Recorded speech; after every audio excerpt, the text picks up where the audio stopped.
Welcome. Hello and welcome to OzLoL Podcast episode 85. My name is Caraclossus. Thanks for joining us this week. We are live on twitch.tv/TForce Podcast from 7 p.m. Australian Eastern Standard Time every Monday. This week we're going to be talking about patch 5.8. We're going to talk about the OPL finals that have been announced. And we'll probably talk about some other stuff as well. And to help me with that, I've got two fantastic, wonderful, kind-hearted, good-natured gentlemen. One of them is Stephen Garstone. Most of those criteria get taken off the list when Victor's on the show. Yeah. And the other one is Scott Courteous Rankin. I'm trying to find these nice guys you're talking about, and I don't see them. See, this is the kind of crap you get when you're the host. You say nice things about people, and then they turn it around on you. Just whatever. You're a bunch of bitches, and I hate you. Yeah, that's That more like was it. mean Yeah. and uncalled for. Well, Can't win. whether Actually, it was I'm dealing with wrong or- women here. I'm dealing with... You just can't win. As you might have noticed... Your entire gender, it's fine. Yeah, I know. Well, I'm married, so... He's just still doing your job. I'm married, so that ship has already sailed. It's, it's inevitable. As you may notice that the Victor's not here. He unfortunately had some family stuff to deal with, so we just want to send our condolences to him and his family because they're going through some hardship at the moment. But he will be back next week. Well, presumably. All right. Well, let's quickly go over some show news. So, of course, our website is ozlol.trinityforcepodcast.com. And you can get all our previous episodes, our donation buttons there, links to our iTunes, which we will draw in a sec. Because we're doing an iTunes competition. We got 28 reviews. We had a total of 28 reviews. And since I'm, willing to give this RP away, I'm going to overlook the fact that there's not two other reviews there. I'm sure if I did a review, that'd be 29. That's close enough. So in a sec, we'll do the draw for that. We should let you know also that the Oceanic Battle Arena is back. We had our very first one in a while last Thursday with myself and Victor and Steve, and that went well, except I had to leave partway through this stream. Well, no. But that worked out all right. I only missed 5 seconds of the video, and, it went very smoothly. And then I had to delete like 3 hours of just looking at the victory screen. So anyway, the VODs are up on youtube.com/Trinity Force Podcast. Of course, there is a playlist there with all the previous battle arenas, as well as OzLoL Podcasts and every other bit of content that the Trinity Force Network puts out there. Which is a lot at the moment. It is a lot. So there's 4 wards. So much on the Trinity Force Network. Yeah. So, speaking of Trinity Force Network, I was actually on the Trinity Force Podcast last Thursday, episode 256. We talked about patch 5.8. So if you feel like too many patch notes is never enough, sentiment that we at the OzLoL Podcast do not share. But if you think there's never too much patch notes discussion, of course you can go to their show. They did it over a couple of episodes, as will probably we.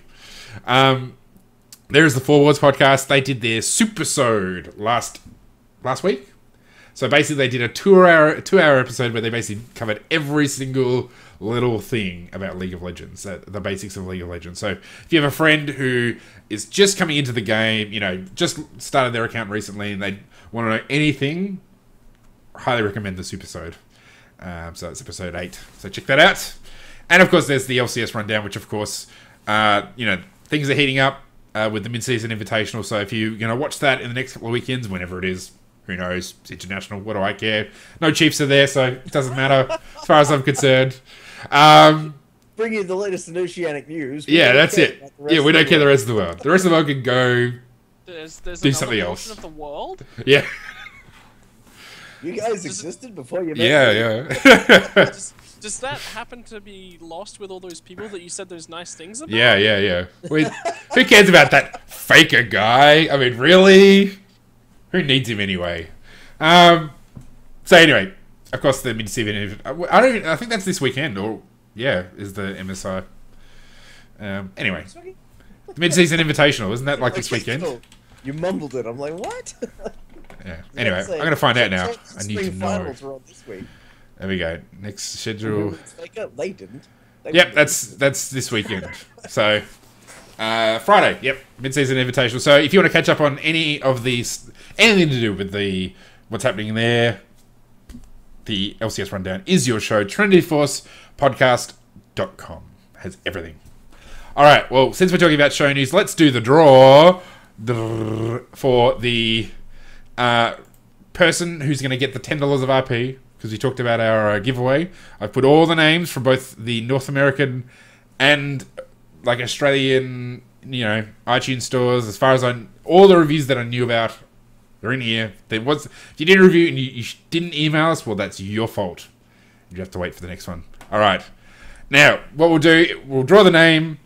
If we don't know who you are, because some of these people we actually know, you get in contact with us, and if nobody turns up, we'll just draw another name next week. So, all right, ready, steady, go.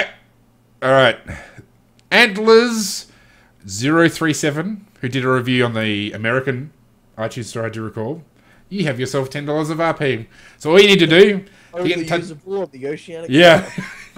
Well, it actually works out easy because I can get Ponophobia to directly send it to them. So if you get in contact with us here, you can tweet at OzLoL Podcast. OzLoL Podcast at gmail.com is their email. Facebook is facebook.com/OzLoL Podcast. Get in contact with us somehow. Let us know who you are. Maybe show us your screenshot of your iTunes if it's if that's not your summon a name or something. Anyway, get in contact with us. We'll sort out. We'll try and get that $10 of RP to you. And, yeah. So there we go. I'm going to actually save all those names, because if I have to redraw them, I don't have to type them out again. You saved us some money there by giving to American, because Yeah. RP cost less than us, so they're better value. Yep, that's it. All right. Just say that before I forget. Oslo draw names. All right. Sweet. Now, if my computer dies, I won't lose all that work. Alright, let's get into some real news. Well, apart from $10 RP. Winning $10 RP is real news. But let's talk about some other real news. The OPL finals have been announced. So, the event that basically, previously, Riot had held their regional finals at PAX the last 2 years. This year, it's at the Sydney's Luna Park. Not Melbourne's. Melbourne. Actually, that would have been awesome if it was Melbourne's one. Oh, so, August 8th, 2015, will be the big event. It's basically you can go there for the whole day. They're actually having a discount on the rides and stuff. So if you're not aware who Luna Park is, it's basically oh my gosh, you said this before, Scott. Theme park. Theme park. That's it. Theme park. You helped me, now I'm helping you. Yeah. So it's a theme park, which has got a very sort of old... It's very close to the Sydney Harbour Bridge, so it's got a very particular feel. They're opening from 11. There's going to be cosplay shows. There's going to be Q&As, pro play Q&As, as well as a Riot Q&A. And then there's obviously the big event itself from 5 p.m. Well, from 6 p.m. Australian Eastern Standard Time. Tickets $15, which is pretty cheap, and then for another $25 you can get on the rides. So I know for myself, I'm going to try and get my wife to come along for the weekend and say, "Hey, look, hon, you can go play on the rides and have this fun stuff, and I'll go and watch all this League of Legends." Get on the Ferris wheel. That looks like it takes a lot of time. Yeah, that's it.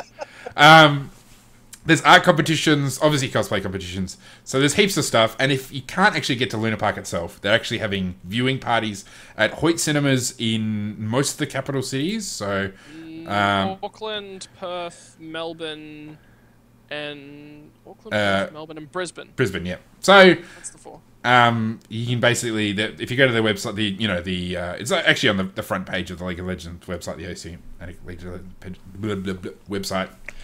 You can get all the details for that. So, big announcement. Going to be good. You get a show bag as well. Are you guys going to try and... Well, Steve, you're hoping you'll get there with your team. Yes. He wants the show back. Steve just wants the show back just by winning the competition. Hey, maybe he'll get a Teemo hat if he goes. He has one. I know. I'm joking. Maybe he'll get a second one. And That'd be great. Got Riot Games Oceania in the chat saying we need to get tickets soon, though. And so, yes, I'd suggest that. There's 1,300 tickets, so sounds like a lot, but it will go fast because, Sydney. Scott, sorry, were you planning on going? Are you going to be able to make it? I probably won't be able to get over to Sydney. It depends. I'm thinking I might not even be going to the one in Melbourne. It depends what I'm doing on that day, but Okay. it's a long way in the future. Anything. I live in Darwin, and I'm gonna make every effort to be there. Hey, Sir. you're gonna make every effort to organize your team. Yeah, that's it. The question is, will you still go if your team doesn't make it, Steve? Yeah, well, then I make every effort to book late accommodation and a flight. Yeah. I mean, I was looking at flights today, like for airfares for that weekend, and it's not prohibitively expensive even from Perth. Like, I mean, I was looking at sort of $150, so about $300 for airfares, which is pretty reasonable. And you definitely get your money's worth if you go along. So, it's gonna be huge. What I'm really keen to find out, like, What's that? all the details about the hosting events, like in each of the capital cities. Like, because normally when other groups, like, because Riot are now running the viewing parties. Normally when other groups have been running the viewing parties, obviously Riot has supplied the details and stuff, and the groups themselves have found MCs and whatnot. So I'm really keen to find out what the go is with that. I am available. No bias there or anything. No. I am slightly annoyed at the Luna Park announcement because I've already got my ticket for PAX. Yeah.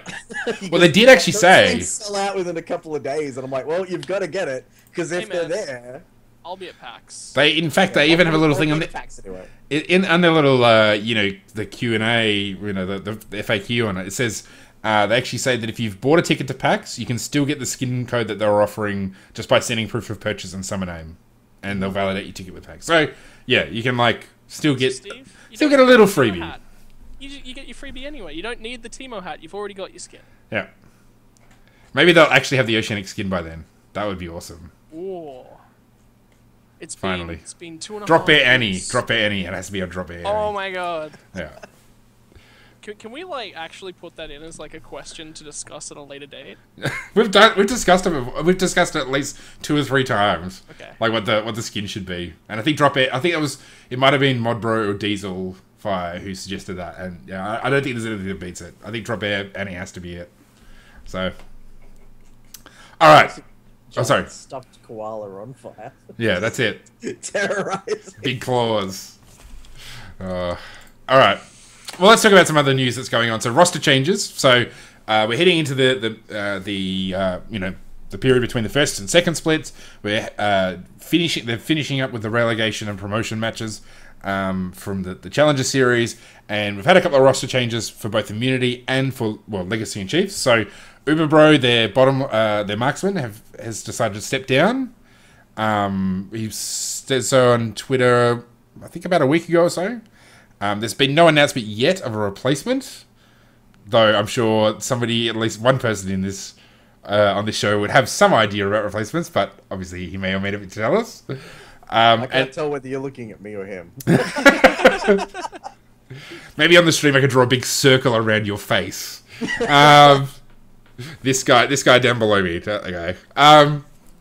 And there's also eGym, Rick Gymnast from Legacy has announced that he's left Legacy and he's joining Chiefs, which presumably means that Rosie's has decided to move on. So there was an announcement on the Chiefs webpage.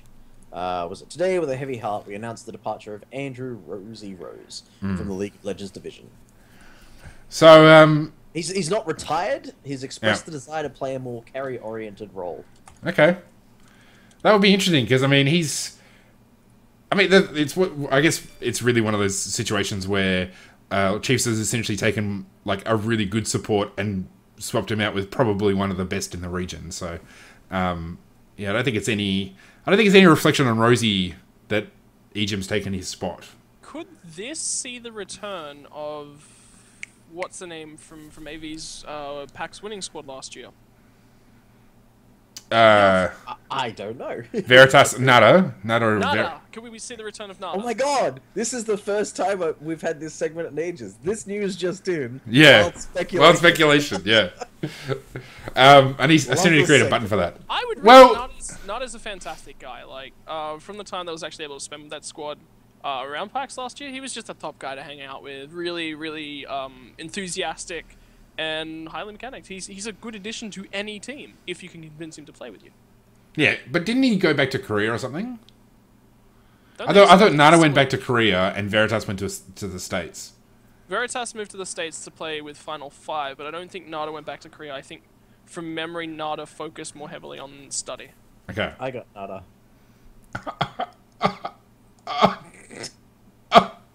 I see what we did there. We've done it. We've finally killed it. Yeah, that's funny. That was good. We need to goddammit get to Claude. I'm not really at Claude's level yet. Yeah, no, not quite. That was good though. That was good. You got some game, boy. You got some game. Yeah, it was actually funny. Last Thursday when I was on Trinity Force, I said, "Oh, you know, Chiefs, they've had the longest." You know, we talked a little bit about how they've had the longest roster, you know, continuous roster for like, you know, I think they were second longest after somebody else. It might have actually been C9, or they had the record, and then you know that day, that's that EGM was joining him. But yeah, that was funny. Anyway, I'm really excited for it because I mean, I think EGM. If you've ever followed me on Twitter when League has been playing, I've been very, very impressed with EGM's performance. I mean, particularly his Alistair is astounding. I mean, Rosie was great. One of the great things about Rosie was he was willing to give unusual things a go, like support Ziggs, for example. That really stands out in my mind. Yeah. Zillion. Yep. Really kind of off-meta stuff. And, yeah, he made it work as well. It wasn't just like... You know, he actually really knew what he was doing. It wasn't necessarily off meta at the time. It was risky choices like that he was making because all three of those have been played professionally in different regions, but they're all kind of like surprise picks and everything like that. And to have that come out in the Oceanic region has always been a treat. Yep. Where EGM, I guess, he's known for his Thresh and his Alistair play. So, which I mean, Rosie was. I mean, he was okay at them. I mean, I don't remember him making any outstanding plays with Thresh, and I don't think I've ever seen him play Alistair. It was more the kind of the mage, AP, magey type supports that he did really well with.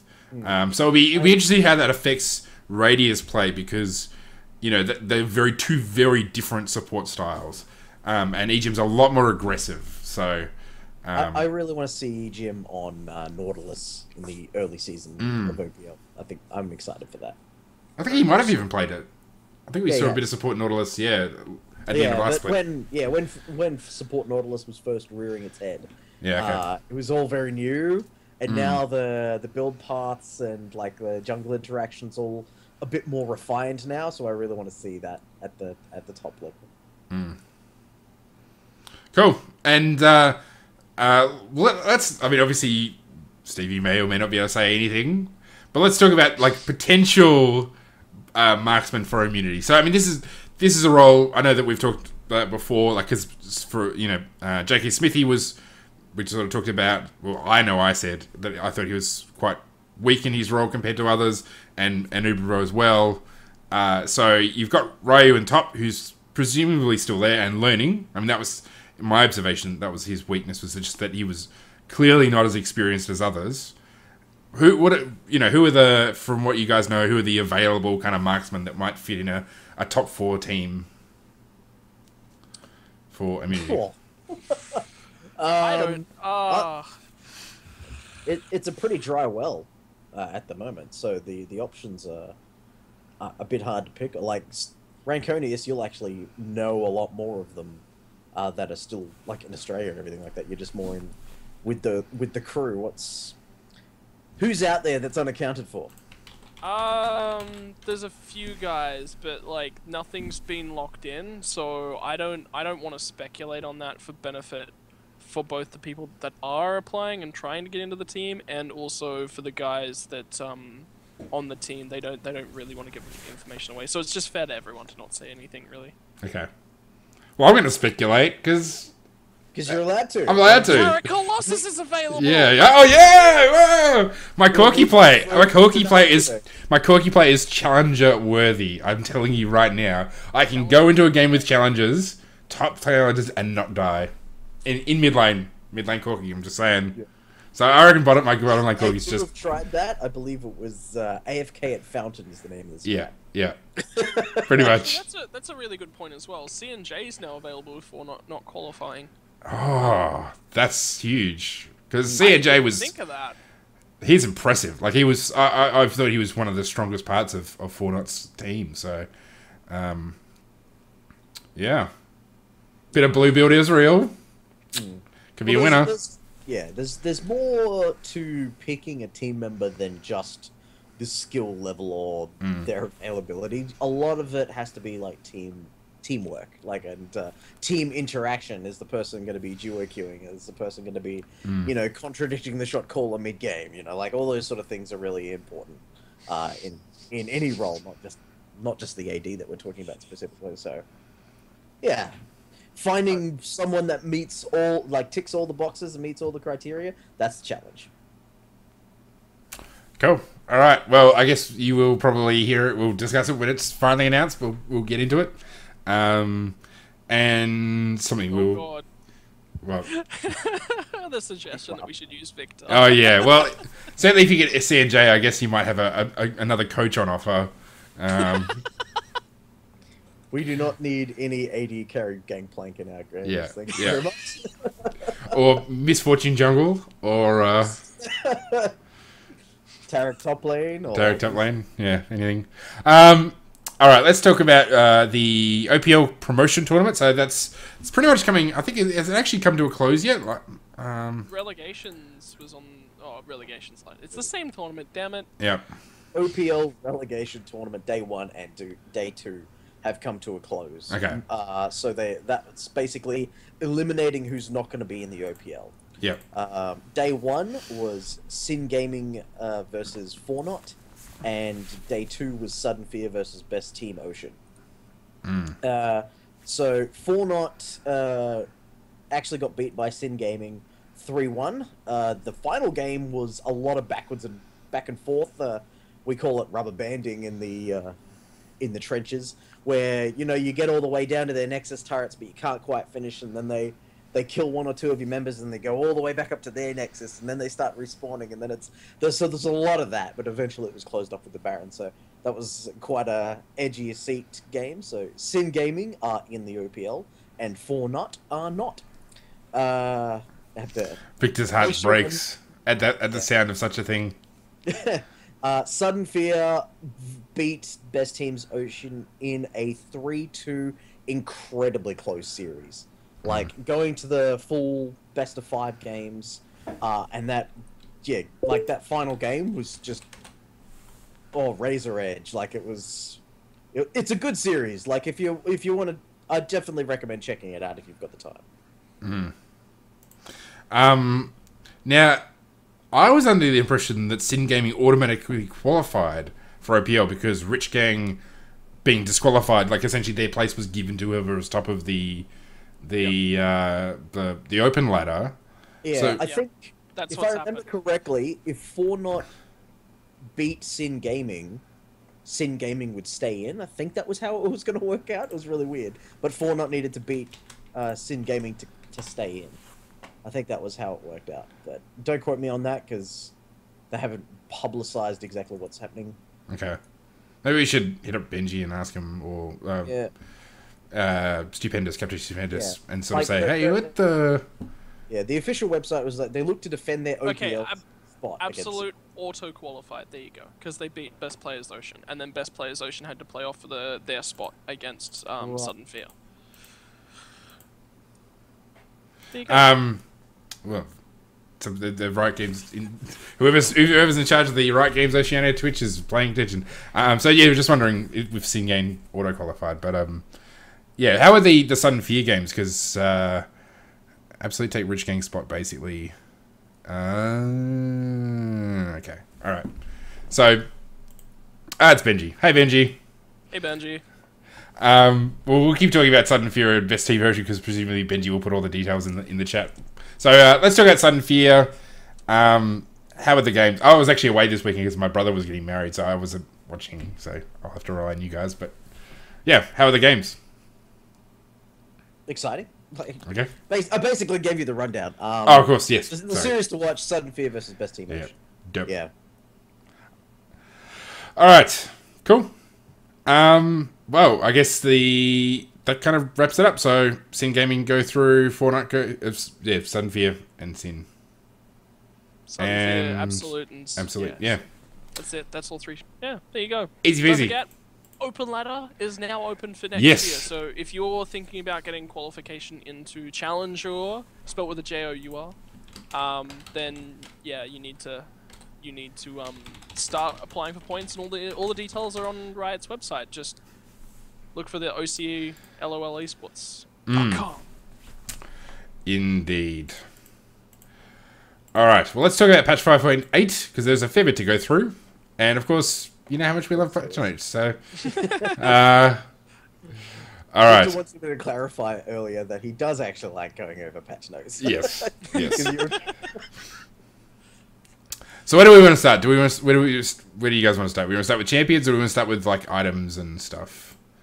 New Black Cleaver decisions around here, man. All right, let's start new Black Cleaver because why not? It's a cool item. So they got a nice visual update. That's yeah, what it's we what I can like. say. Yeah, it's actually black now, which is good. So Black Cleaver previously was Brutalizer and Ruby Crystal, and then a butt ton of gold. Now it's Phage and Kindle Gem, and 825 gold. So same cost overall. The health goes from 200 to 400. The attack damage is reduced slightly from 50 to 40. The CDR goes from 10% to 20%. And you can do a bit more armor shred, and it lasts a bit longer. Plus, because it now includes Phage, you get that Rage passive, which essentially gives you movement speed for dealing physical damage, and kills and assists give you even more. So, let's what do you guys reckon of the new Black Cleaver? See, almost everything that you mentioned is kind of overshadowed by the cooldown reduction change, I feel. Like, that cooldown reduction change is just going to make AD casters just so much more viable. Like, I think we've already started to see Lucian start to make so much more of an impact. That was a tough sentence to get out. Yeah, 20% cooldown reduction on an AD item. That's amazing. That's really, really good. Everything else is all, the dials and switches of balancing that we always go over. The build path, I much prefer it. Phage is a great mid-game transition item. I mean, you can get it early with a first blood and such, so a lot of potential here. A lot of potential. Yeah, I mean... Yeah, sorry. I really agree with that. The flat armor pen removal from it means that you're going to see it on auto attackers. So for me, this actually pushes it. I think I really feel like this could benefit Lucian in a little bit. I think we might see a little bit of very minor if it does come through, but it'll be very specific builds for specific matchups. We might see it on champions like Lucian, potentially a Kog'Maw. This could work actually very well with the Juggermaw composition. Jugger Draven composition, things like that could benefit very, very well from the new Brutalizer. And the movement speed on it as well just works really, really well with your top lane bruiser. So Darius is going to make a bit of a resurgence with this.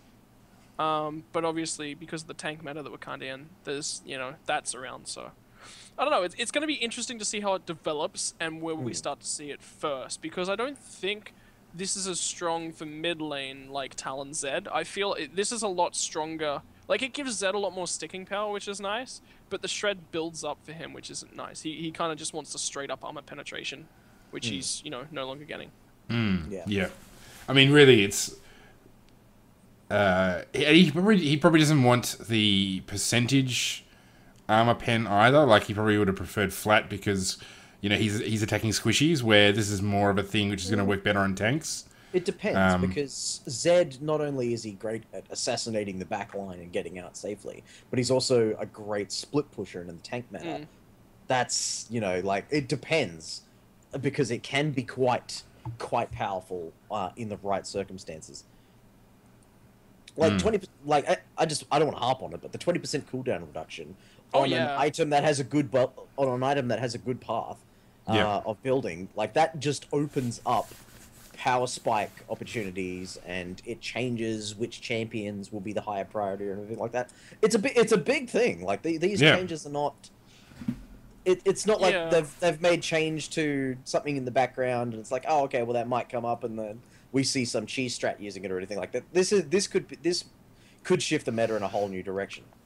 It, I mean, it actually it works incredibly well on Riven, actually. That's a really, really good use of it. It gives her so much sticking power, and the shred that she's going to put out, and then, you know, the health as well that gives her the sustain. Yeah. It's a 400 health. really... Yeah. 400. That's. And then you Wow. tie that in with like a Tiamat into Ravenous Hydra, so that combines sustain, like, and the new Blade of the Ruin King path on Zed, that's as well, like the dueling potential that those two items give Zed is really, really strong. It's now an item that you're looking for a specific sort of set of stats for now, which is, you know, previously it was just kind of like in a really mess spot where whatever you wanted to do with it, it was sort of beaten out by Yomu's Ghostblade. Yeah, I mean, I think the big win is definitely bruises. I mean, like, you think sort of anybody who is relatively easily kited, I would have thought this would be quite helpful with, because it just enables them to, like, it's not even the auto attacks, it's dealing physical damage. So you think about someone like a Renekton, he's going to benefit from CDR. He's got an AOE physical damage. Well, actually, anyone who was in the jungle and building Spirit of the Elder Lizard had the similar situation where if they dealt physical damage, then they got the damage over time and all that jazz. And Evelyn was very powerful with that. Yep. So, and 20% cooldown reduction on Evelyn. Yep. This is starting to terrify me. I'm not saying that Yeah, she'll yeah. come back, but I just had that thought. I'm like, oh my goodness, I gotta keep. Well, I mean, it's one of those things that the items, like getting CDR onto bruises has become a lot harder, because they've slowly nerfed the amount of CDR that goes, like, because, you know, Spirit Visage was the big one for a long time. Gave you 20% CDR, it gives you plenty of health, and the MR was nice as well. That's been nerfed. You know, other things have been nerfed, like, you know, like your sort of your jungle tank items. They used to have a lot of CDR. Now, I mean, City Hawk doesn't have it at all. Well, but that's why yeah, so, Frozen Heart is so popular. Yeah, yep. So yeah, Frozen Heart was it. Where this is, I guess, a bit more generally useful because, you know, health works for everybody. Where Frozen Heart, you know, if you get an MR heavy, a magic damage heavy team, you probably wouldn't really want to take Frozen Heart if you have another option available, and this gives them that option. So, yeah, I mean, I think it's. And it doesn't also have the brokenness of League of Cleavers. Like, I mean, people talk about the return of League of Cleavers, but this doesn't have it because that was because the armor pin was so busted. So, yeah, I mean, I think it's overall it's a good change. Yeah, Garen. Oh my gosh, Garen so much better because of this item. Not that he's that great to begin with, but it's gonna make playing him even more fun. Yeah, there's probably a few champions out there. Vi. I think it's made Na more powerful as well. Yeah. 'Cause now we can just kind of get passive, get the armor shred going before you turn into Mega Na, and then when it's time to party, boom. Yeah. And yeah, with the fact that his boomerang goes for, you know, it's got such a long range, it's going to make him. And then with his W And passive, benefits, gross. And the more health, the better. Like he's Mega Na. Yeah, because that's what Na needed, a buff more than anything. Well, with the massive nerf that Jarvan got and him dropping out of viability as much, the whole Narvan combo made him just a little bit less appealing that other people were taking his place. But if this works out to be as gold efficient as it looks, then he'll be pretty devastating once more. So, I mean, I guess the question becomes, is this worth taking every time, or is it still only worth taking when you're dealing with heavy tanks, like heavy armor tanks? Because in the end, it's... I said I wouldn't harp on about it, but I am. 20% cooldown reduction. Yeah. That is the reason you get this item. I think if that drops to 10, which I think is probably not out of the realm of possibility, like, I think if they're going to nerf this item, it will be the CDR, because 20% is so good with 400 health. Like, the armor stacking, shredding, it's good, but the health and the CDR is, like, almost what you want more than anything. And the movement speed. And it's the movement speed, like, because the other items that are similar to this in sort of stats are, like, Zrot's Portal, so... Yeah. And this is so much better than Zrot's Portal. Oh, way better. Absolutely. There's definitely different methods of implementation. I can't talk tonight. What's going on? Just stumbling over every other word. Alright, Recurve Bow. So Recurve Bow, previously having been a standalone item, now builds out of 2 daggers, plus 200 gold. Its overall costs more now. It's going from 900 to 1100. but now it deals 10 physical damage on hit. And basically, all the items that build out a recurve bow have now been changed to reflect this. So, Blade of the Ruin King, Runer's Hurricane, Wit's End, Devourer Enchant, they've all been changed. Most of them seem to have gone, like, basically remain unchanged in cost, except Runan's, I think. Yeah, Runan's has gone up by 100, and it gets the physical damage on hit effect. So, yeah, what do we reckon of the new recurve bow? I mean, it's hard not to like it, really. It's... basically makes it's pretty much the exact same discussion we had when Ruby Crystal was put into the build path of Giant's Belt. It's that this is just going to make it easier for people who require it, and almost nobody requires recurve bow apart from Callista. So it's a direct buff to Callista. On hit isn't particularly in right now. It's a direct buff to Teemo and Kale. Yeah. Kale, absolutely. Teemo, less so. Like, because Teemo has a couple of different options in his build path and everything like that. It gives him more versatility in his build options. That's for sure. Yeah, I mean, I guess it's now it's even worth considering sort of building, like, if you need to get, like, with a Callista, like, she could choose to go recurve bow first, instead of maybe build or a cutlass. I mean, maybe, I guess. It depends how you want to go about things. But with that 10 physical on damage hit, 10 physical damage on hit, it doesn't make it the worst idea. So, yeah. Alright, I don't think there's anything else that's really worth mentioning, apart from Righteous Glories. Actually, they're fiddling around with the health a bit more. It's gone from 650 to 600 health. It's still amazing. You still want to buy it every single game if you're a tanky type, like a bruiser or a tank. Yeah. Nothing to not like about Righteous Glory. I think Shen has just got so many... Like, this is unrelated to Righteous Glory and more to do with the Wit's End changes. Shen's been getting equipment pathing buffs for a long time. Like, there's just so many things that have been put into the patch. Just like, oh yeah, when Shen used to be played, he would build that, or that would have been great on Shen if that was, like, he's gonna start showing up. He has to. Like, that's just how things go. He's just there or thereabouts. Like, the reason you pick Shen is because he's a safe laner and scales globally well at all phases of the game. And you can opt to run a different summoner spell other than teleport if you so wish. Yeah. So we could, I mean... If you want to run a heal mid laner and ignite on your support, and you still wanted that exhaust somewhere, because you still do want that exhaust somewhere else, you can run Shen, run the exhaust on Shen. Yeah, and I mean, well, Black Cleaver, again, with the health and the CDR is going to work really well with him, because, I mean, yeah, otherwise you'd have to go for Frozen Heart, but Frozen Heart doesn't work so well on a Manaless champ, so, yeah. Even though he doesn't do that much physical damage in his abilities, still probably worth taking, because 20% CDR on that ult, damn, it's good stuff. Alright, let's talk about Ryze. So Ryze has had a pretty significant change, series of changes. So his base stats have been fiddled with a bit. He's a little bit less base health, base mana regen, a bit more mana growth, and a little less armor growth. But the main things are his passive has changed. So instead of just reducing the cooldown on his on abilities cast, now he gains a stack of Arcane Mastery for every time he casts a spell. At 5 stacks, he becomes supercharged for between 3 and 6 seconds. He gains a shield, which is 20 plus 5 per level, and then 8% max mana, which is the same ratio that Urgot uses with his shield. And it also reduces the cooldown of the other spells by Overload's cooldown to a minimum of 0.25 seconds. Yeah, this is... I've seen this in action, I think just once. It was pretty crazy with the shield, so, yeah. Yeah, it's... I don't even know who you are anymore, Ryze. So many changes on this.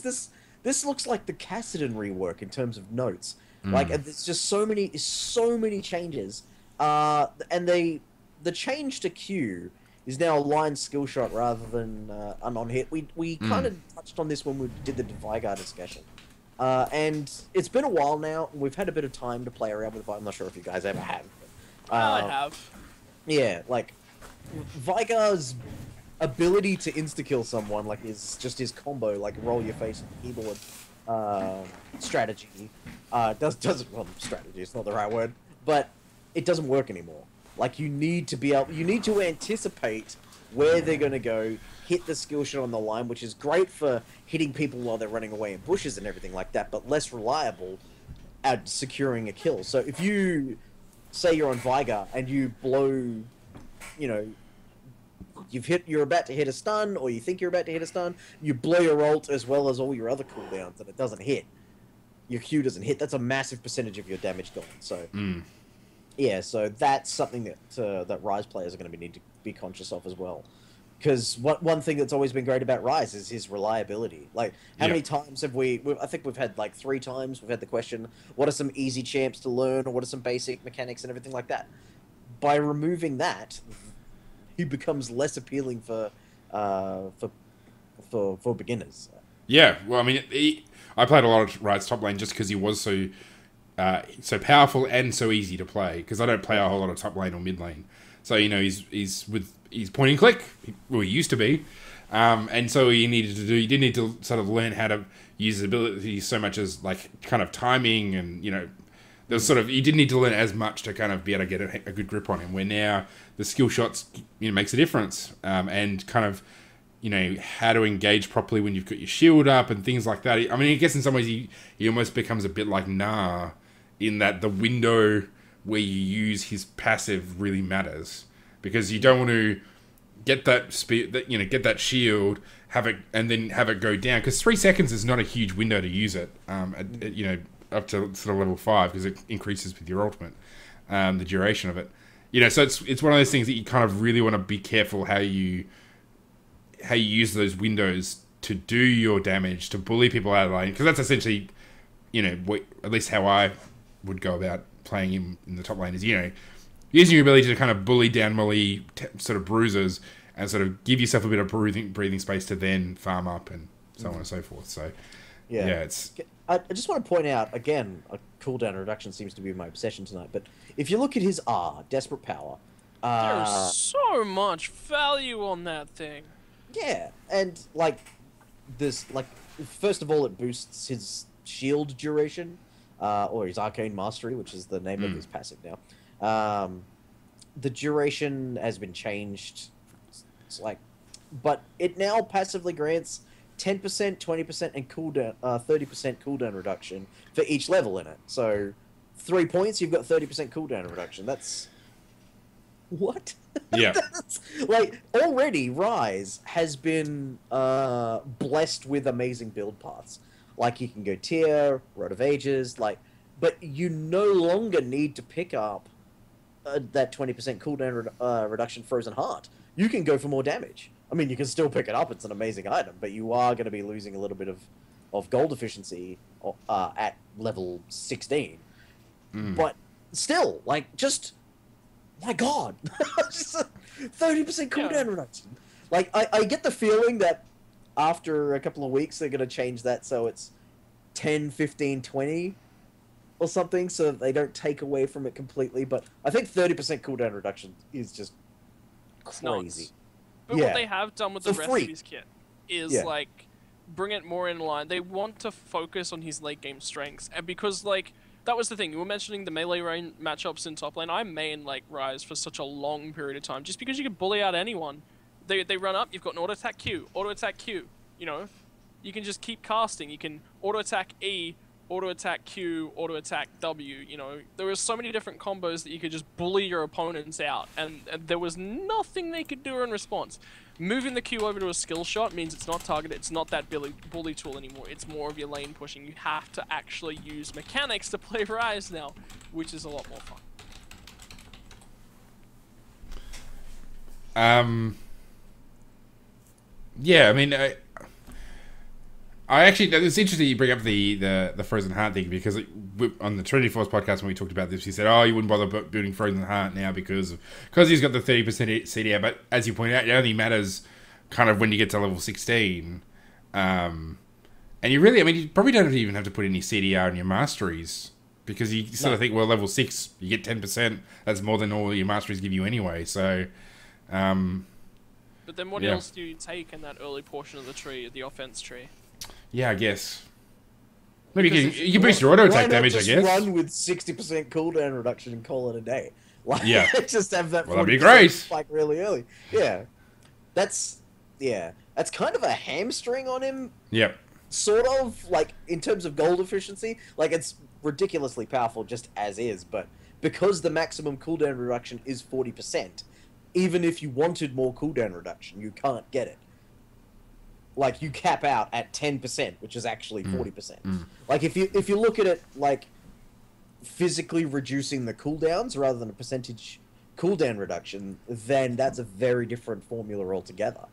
Like, if it was reduces all your, you know, it gives you cooldown reduction on spell flux of 8 seconds, or gives it on your W of 3 seconds, you know, that sort of thing. If it worked that way, it'd be a very different situation. Alright, important to note, as soon as you pick up a Glacial Shroud and hit level 16, you're at 40%.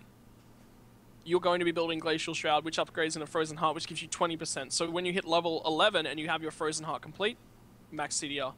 You get nothing then from your third rank of your ultimate. That's... Because you're going to be building a Frozen Heart anyway. You build a Frozen Heart every single game, because there's always an AD carry on the enemy team. That is the one thing in League of Legends that you are certain to get. You know, is an AD carry on the enemy team. You can have an AD mid laner. You can have an AD splitty AP top, you know, something.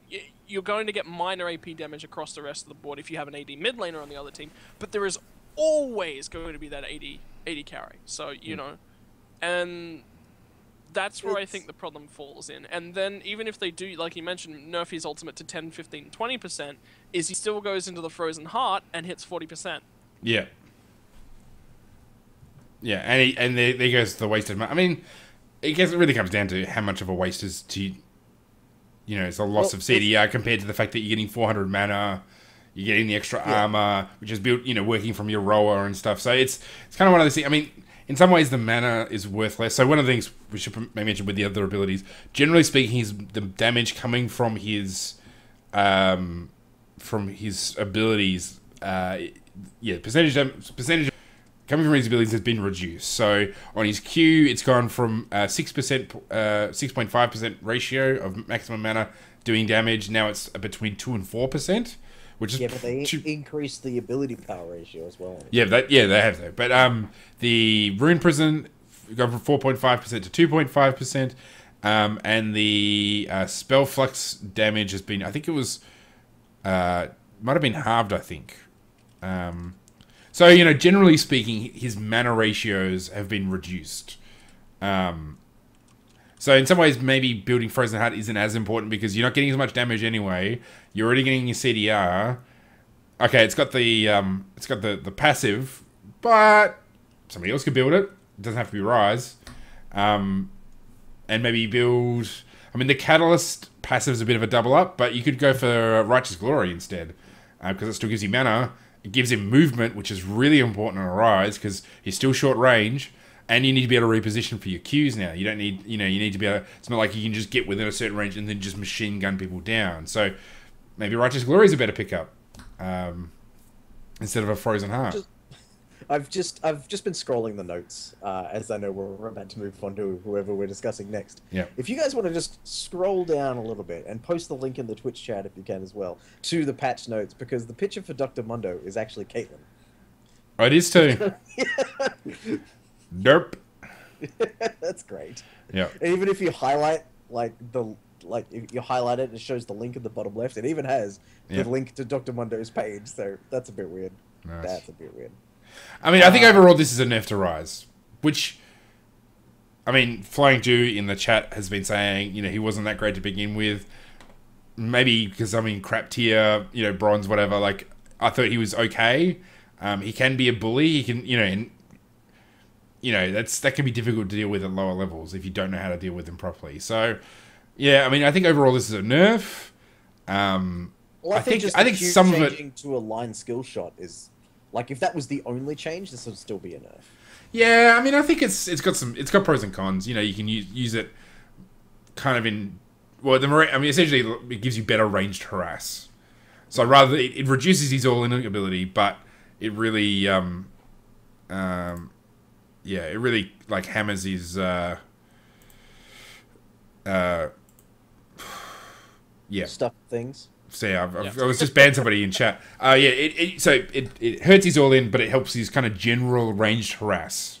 Yeah, he now comes in with a decent poke range, so you can actually pick him as a poke champion, sort of. He's not. That's not where his main strength is, but it is. Yeah. Yeah. But I mean, I think the reality is that the way he was before, it made him hard to balance because it's so much power at this particular range where if you just get within that range, he will just slaughter you beyond a certain point. So it's probably healthier that they do this, and now they can work with his abilities to improve them sort of gradually. When they talk about having multiple levers, now they have those because you don't have these these sort of targeted abilities. Also, hi, Flying Jew. Yes. Yeah, high flying true. Callum Matt makes an important point in the chat as well. With these rise changes, the Koreans are maxing E. I think that's the better way to go as well, because what does your Q give you now? The cooldowns. I mean, the cooldown was flat before anyway. Like there wasn't. All you were getting was a really, really good easy harass mechanic. Yep. Now, what do you get from maxing it? You get bonus mana scaling, but it's only you're only getting a bonus 2%. Yeah. From level 1. So it's not really worth picking up. And at the flat level, it's 10 above where it was, and you get a bonus 100 damage by maxing it. That's not worth maxing, whereas the Spell Flux, because if you're looking to pick him up, especially in towards the top lane, you're running against the super tanks. Magic resist reduction, hello, 8, 9, 10, 11, 12% magic resistance, not flat shred. That's what they're looking for on Rise now. And it's still targeted. Yep. And it's more reliable. It will always sort of come back to the original target as well. So they'll always get hit twice with the spell flux, the way it targets. So that's, that is probably more useful. So that's, at level 1, that's 16% magic resist. Shred. Yeah. I mean, I'll probably still end up playing him just because I have no idea how to play any other top laner, and I'm not that good anyway, so... Well, these changes are so drastic, he may not be a top laner anymore. Yeah, maybe. Yeah. Alright, now a jungler! No. I'm looking at you. Victor would be proud. Yeah. I'm looking at you. Alright, let's, they're slowly... Let's talk about Bard. Now, interestingly, I've seen a few people on Twitter this week say that Bard's actually hidden OP. So, yeah, that'll be interesting to see. But they're doing a couple of... Please tell me that wasn't Victor. It wasn't Victor. It was actually... It was actually pastry time, and I think I saw somebody else say it as well. It might have been it might have been a video on YouTube as well. Like it was like somebody playing, or maybe yeah. Anyway, I know I've seen a couple of people on Twitter say that they reckon Bard's probably got some game. Said that he had just incredible potential. So like Bard will be one of those things that if you flick enough switches in the right direction, he's going to be quite terrifying. Yeah.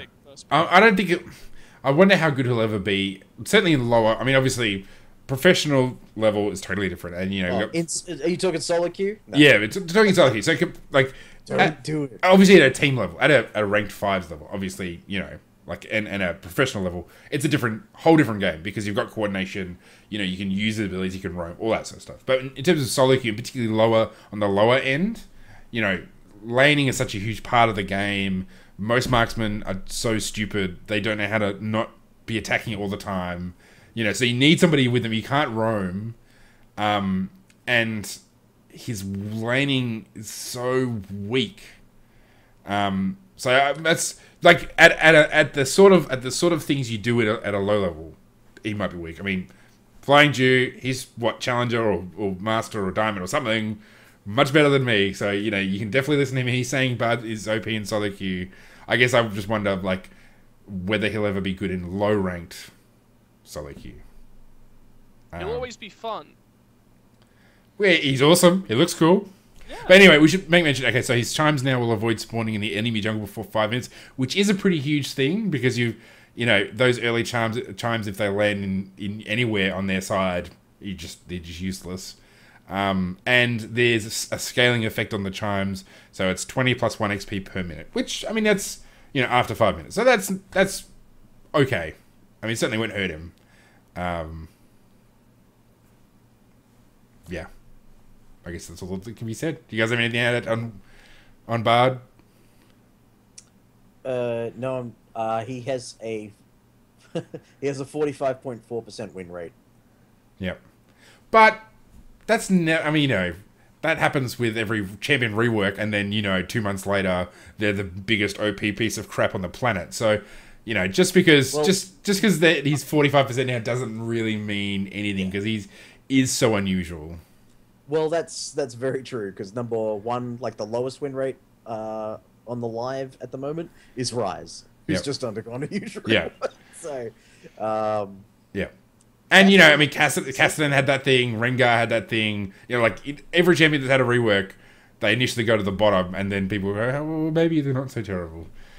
So, and Bard is just so unusual.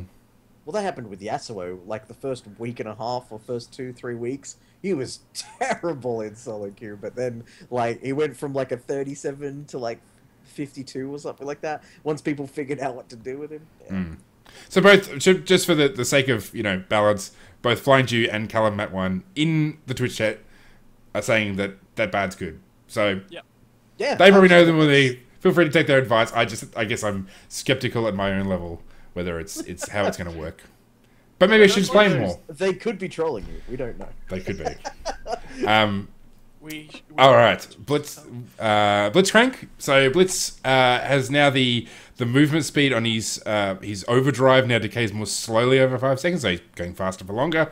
And the slow that comes after the movement speed boost is you cannot drop below 10%, or you can't lose more than 10%. Overdrive's movement speed bonus cannot decay below 10%. So that's the okay. So so as long as it's going, you're still going fast. Okay, now I get it. Right. And so basically, always once again used me with their patch notes, putting the go in Golem. Yeah, that's great. Thank you, Ryan. I don't have any strong feelings about this change. Like the smaller window is good. The big boost is good. I mean, it's still not as stupid as it was before. So yeah. Okay, let's keep moving. Yeah. No, I didn't like the overdrive change. It's neither does T-Gun. Nobody who likes playing Blitzcrank does, as far as I can tell. No one's like, yeah, I like being faster for like a second and then being ridiculously out of position for the rest of it. He still has his grab, but it's like it changed his speed boost so that all you were using it for was to get a Sheen proc.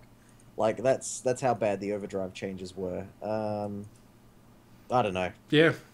Again, I think it might be one of those things where they can tweak the levers thing. Now they've got a little bit more they can tweak to kind of make it more usable. I mean, the way it was before was kind of gross. So, I'm kind of glad that's changed. Dr. Mundo, even though with the Caitlyn picture. Dr. Mundo, the big change, and I think this is actually a ridiculously good change for Mundo, is that his Q now refunds 100% of the health cost on killing blows. Which just basically means he can now farm like crazy with his Q and then ping you instead with the cleavers. Yeah. Yeah. I like it. I really do. Yeah, it's... Why did they buff Mundo? Why buff Mundo? He's already... It's not a buff though. It's just like a balance. That's not a direct buff. That's just saying, hey, your Q is a farming tool. We want to encourage that mechanic. That's not a buff. Well, that is a buff because I mean, his whole thing is that essentially that he's not that great in lane, but he just becomes this like unkillable tank in the late game. Now he can farm more easily under turret, and instead of then once the cooldown's down, he can use those cleavers on to harass. So essentially it bluffs his harassing potential because instead of you're not paying as much a cost to farm. So if you get pushed to the turret, you can farm at a turret more easily. And then when you're not under turret, when you're trading, you just throw those cleavers because you're not paying any cost to farm with them. I think it's a pretty big buff in the end.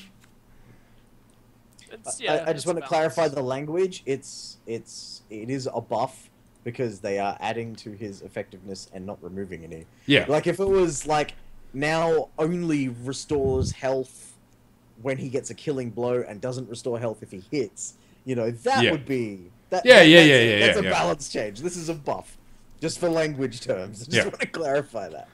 I mean, and more champions. Yeah, we might be able to do one. I just want to say also, like, it's just interesting they've done it to a champion who already can be or maybe not problematic, but he can already be difficult to shift in lane. You know, you get to a point where you just can't kill him to begin with. Now he can harass more. Now he can farm into the turret more. I kind of think... Well, I think they just kind of wanted to be better at that than Sion. So yeah, well... Which is reason enough for me. There's a race to see who can be the biggest tank. All right. Yeah, we got a couple of minutes. So let's talk Graves. So the base damage on his Q has now been just slightly reduced at the higher levels. The ratio has gone down slightly, but the bonus damage per bullet has gone from 40% to 50%. And the maximum damage has been increased at the lower levels, as well as the ratio. So just a slight buff, sort of a closer range. Not really anything that significant. To bring attention, we've already discussed the biggest Graves changes, and that was the Black Cleaver upgrade. Yeah. I think the Black Cleaver is going to do a lot more than any of this to shift his power. Yeah, like he lost a little bit of attack bonus attack damage on his ratio, but he gets more bonus attack damage based on like it's just they've done like a little tiny number change here, a little tiny number change there, just kind of mucking with it. I feel it's like they're what was the item, the Banner of Command that they put in the patch notes just so people would talk about it. Yeah. That's what I feel like this Graves change is. It's like, oh, Black Cleaver got buffed, and by the way, Graves exists. That's how I'm feeling about this. There's a lot of numbers on the screen, but there's not all that much actual difference. In fact, the end damage from maximum damage from 3 hits is actually identical. The base damage, of course. And the bonus damage is buffed by 0.06, so... I mean, yeah, I guess like his wave clear's probably been affected a fair bit with this. Well, he repeatedly has won, gotten the most farmiest champion award, like months now. Like he's just been, has the most farm in the game the earliest is like his title, so. Cool. All right, well, that gets us to about an hour. So we'll talk about from Jinx onwards, and Jinx has had a very significant change with her her ultimate, so we'll get into that next week. It's not something you should get excited about. Yes. There we go. Hang on. God damn. It declared. Declawed. All right. So, yes, don't forget... Ballerina, that's it. I was trying to think. Ballerina's back on this week, Thursday night, from 7 p.m. Australian Eastern Standard Time. So join the OzLoL chat. If you're not familiar with Ballerina, it's open from bronze to gold. It's an opportunity for you to get better. Basically, the shoutcasters talk about how you can get better at the game and sort of reflect on what's going on. And then we put the VODs up that night. So, be in the OzLoL chat from around about 7. We have the room open from about just a bit before 7. It's a great opportunity. And I guess with that, that's the end of episode 85 of the OzLoL podcast. I want to say thanks to everybody in the Twitch chat, particularly Benji and Flying Jew and Callum Matt, because they've contributed a fair bit to the show tonight, as well as all the other great folks, Tash and Modbro and Victor and Trippy Guy and all those guys. They're all fantastic. So, we'll be back again next week. Good evening, ladies and gentlemen.